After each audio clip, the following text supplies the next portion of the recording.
korang yang 20 tahun duduk rumah sewa sampai tak beli rumah sendiri. Bila dah cukup tempoh, last tuan rumah halau si penyewa. Kakuzo 88. Terima kasih komen Kakuzo 88. Saya di sini kan, saya nak tekankan sekali lagi yang saya bukan suruh anda sewa selama-lamanya.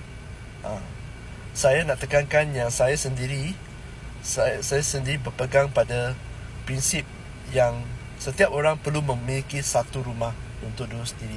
Kalau tak nak labur dan hartanah, tak nak beli rumah kedua, tak ada masalah. Tapi wajib ada satu rumah untuk duduk sendiri.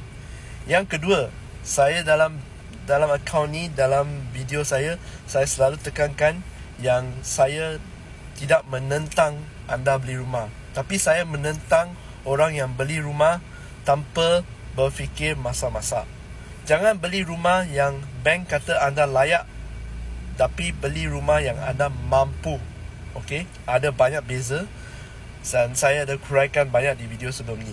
Dan saya juga faham algoritma di media sosial ni, kadang-kadang ini adalah video pertama anda nampak muka mamat Cina ni.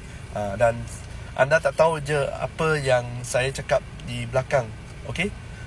Dan takkan saya nak suruh anda scroll balik tengok kan. Jadi setiap video saya akan tekankan kedua-dua prinsip ini. Harap anda faham dan bahawa saya sendiri di sini tidak menentang untuk anda membeli rumah. Malah saya galakkan. Dan saya juga tak galakkan anda sewa sampai bila-bila. Okey?